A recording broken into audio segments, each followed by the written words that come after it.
America's favorite down-home restaurant is suddenly on the front page, and it is not good news. Once a staple for comfort food and rocking chairs out front, Cracker Barrel is now in crisis, and the scale of the damage is staggering. How did the company manage to lose $100 million in only a few days? And was the decline coming for a long time?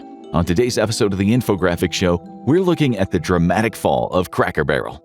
Casual dining restaurants are a huge part of the American fabric. For most people, their first experience in having a real dinner out will be at a chain like Applebee's, Red Lobster, or Outback Steakhouse. These chains are semi-affordable, casual, and full of fried foods that kids will happily eat. And most importantly for their parents, the atmosphere is the kind of place where people won't think twice about a kid being slightly noisy. Most of them are simply places to eat, but one is an experience. If you have a Cracker Barrel in your neighborhood, you probably can't miss it. It looks like an old-timey southern farmhouse complete with a front porch and rocking chairs. And of course, barrels. The distinctive facade is the same everywhere you look, even if you're in the middle of a major northern city. Each Cracker Barrel location doubles as a general store. You won't find farm supplies, moonshine, or meat on sale here, but you will find clothing, toys, and household accessories, each with a quirky down-home vibe. And then there's the food section. The restaurant store is known for an extensive candy section that features old-fashioned treats like candy sticks and saltwater taffy.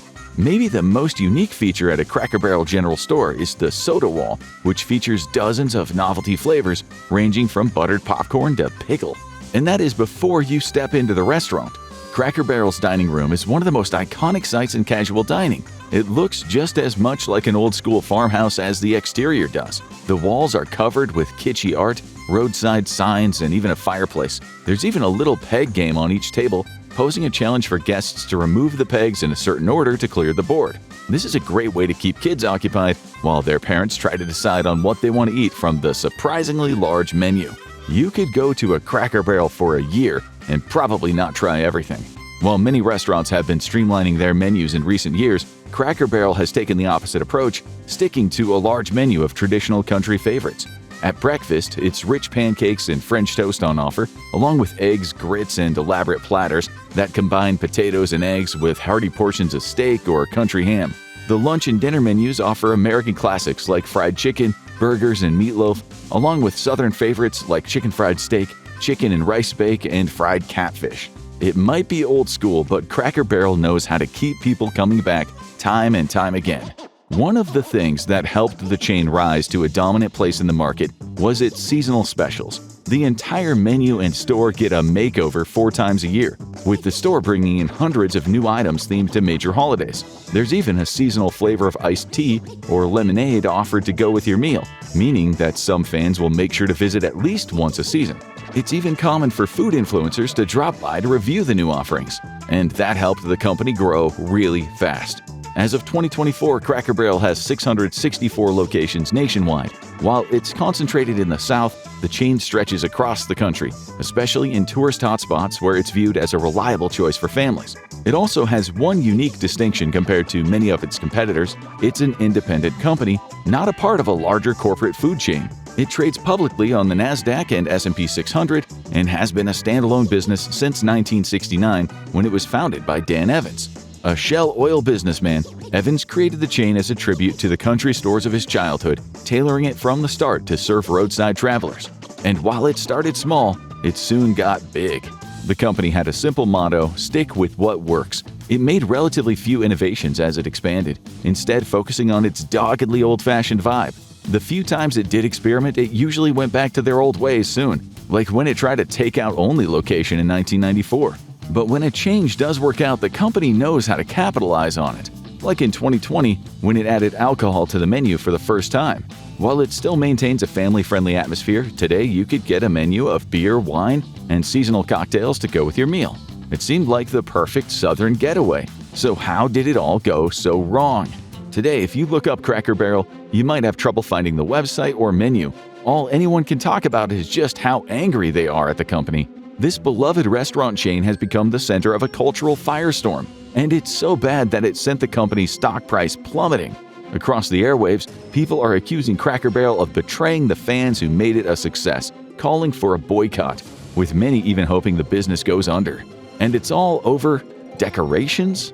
Cracker Barrel shot to the top of the news cycle in August 2025 when they announced a massive rebrand to the classic chain. The first thing people noticed was the logo. Famously, the insignia greeting people featured the name of the restaurant, accompanied by Uncle Herschel, an old-timey gentleman leaning against the famous barrel, and in its place was nothing. The new Cracker Barrel logo was simply an orange and yellow trapezoid with the name of the company in it. It also dropped the Old Country Store part of the name, although the store will be remaining in each location.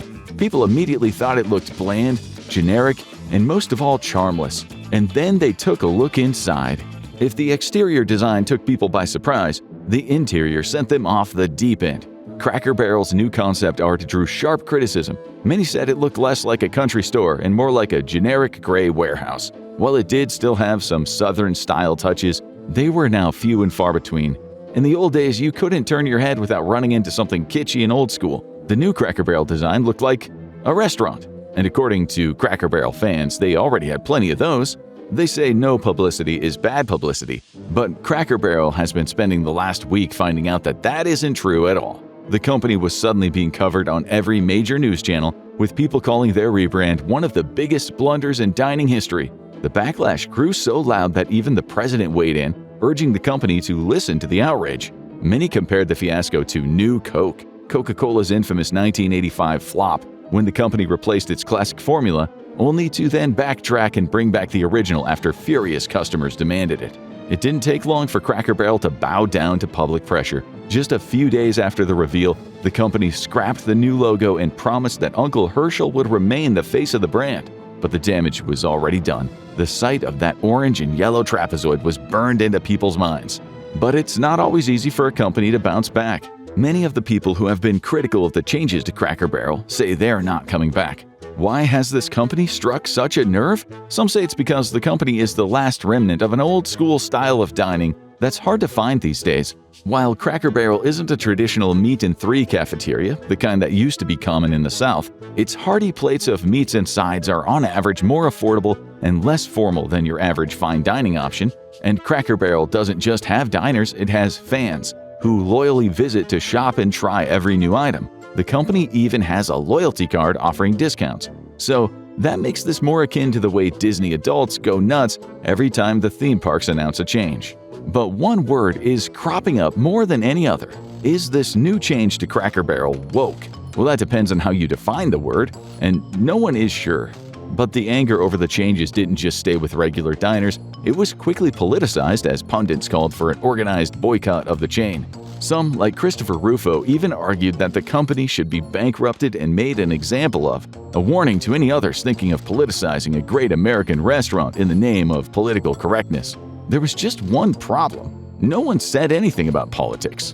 Cracker Barrel was caught flat-footed by just how strong the opposition to all the changes were, but they were definitely surprised by the political element of the backlash. After all, the changes didn't actually alter the menu, although the company did face a similar but smaller backlash when it briefly added some plant-based items to the menu years back. The changes were more about minimalism and providing a more modern vibe to try to appeal to younger diners who weren't familiar with the retro theme. But once a ball gets rolling, it is hard to stop. Even celebrities joined in the backlash. Actor and singer John Schneider released a parody of He Stopped Loving Her Today as a breakup letter to Cracker Barrel, and it racked up millions of views on YouTube. The outrage only grew, snowballing into a political firestorm the company could no longer avoid.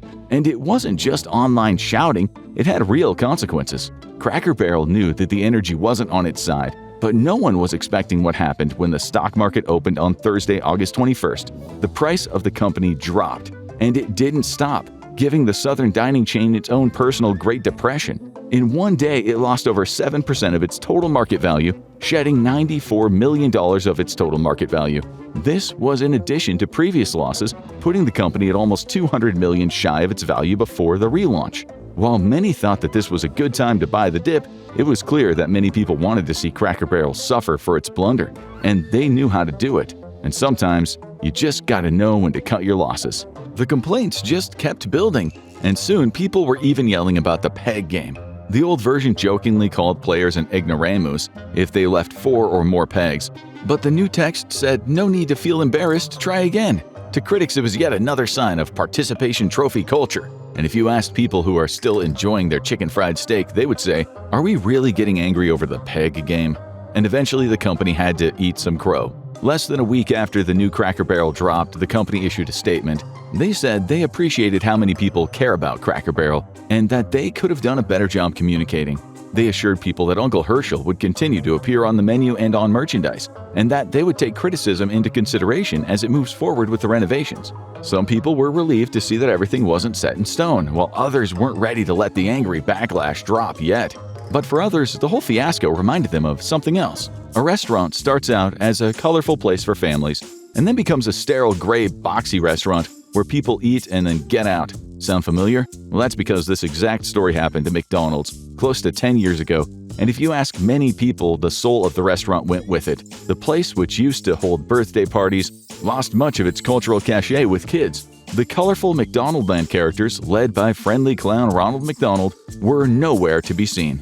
And say goodbye to the McDonald play places where kids could frolic in highly unsanitary ball pits. But slowly the tide might be turning back. The main reason for McDonald's change was backlash over the popularity of their Happy Meals, which were heavily marketed to kids. The documentary Super Size Me cast McDonald's as the bête noire of nutrition in the United States, although the filmmaker's methodology has been largely debunked since. As a result, McDonald's cut back its kid-focused marketing, added healthier menu options, and pivoted toward on-the-go diners and coffee drinkers. But nostalgia runs deep, so much so that the McDonaldland characters are making a comeback. But for Cracker Barrel, the problems might go much deeper. In the days to come, any bad shareholder news that comes for Cracker Barrel will be blamed on its disastrous rebrand. But while this will be the biggest blow for them, they were coming for a long time. Cracker Barrel has been seen as a chain in decline for a few years now. And part of that is that for a while, its biggest strength became its biggest weakness. Cracker Barrel is best known for its atmosphere, browsing the country store while you wait, and the tightly packed dining room where striking up a conversation with the next table feels natural. And you can't do any of those things in a pandemic. In a May 2024 shareholder report, Cracker Barrel revealed that 16% of its customer base hadn't returned since the shutdowns in 2020. The company, like so many others, pivoted to takeout and delivery during the shutdown, with a partnership with DoorDash that continues to this day. But for many people, when they thought about Cracker Barrel food without the actual Cracker Barrel, it just didn't make much sense. And once the habit was broken, it was hard to get it back. The company's place in the market was starting to flag years ago. And part of it isn't the product, it's the customers. If you talk about the type of person who remembers the kind of lifestyle Cracker Barrel pays homage to, you might say homespun, down home, or country fried. But there's another, less flattering adjective that might fit: old.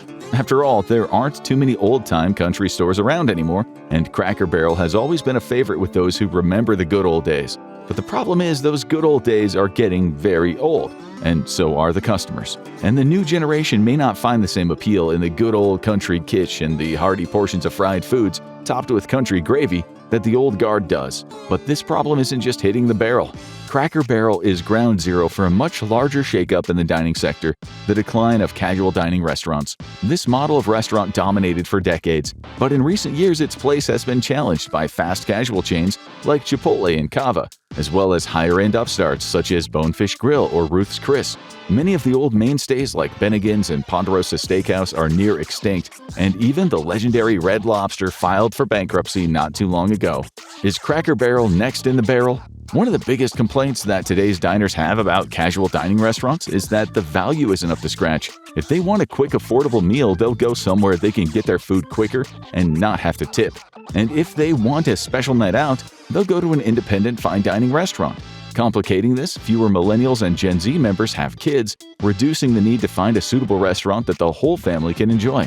However, Cracker Barrel may not be the worst off here. Its portions are generally seen as larger than average, its prices are more reasonable than many of its casual dining competitors, but it also has a brand issue, and it's not the one you think.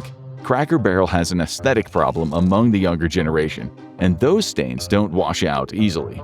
Famously, in 1991, the company was exposed for sending a memo demanding employees display, quote, normal heterosexual values, and reportedly 11 employees were fired as a result. The company ended this policy later that year and added sexual orientation to its non-discrimination policy in 2002. It also faced lawsuits in the 1990s claiming discrimination based on race and settled them.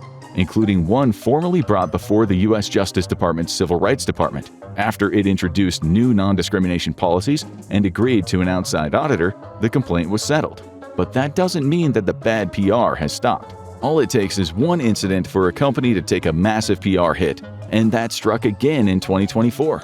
A Cracker Barrel in Waldorf, Maryland, had a class full of special needs students and their teachers arrived for a meal. The goal was to teach the disabled kids valuable life skills like ordering at a restaurant, only for the restaurant to tell them they couldn't be accommodated.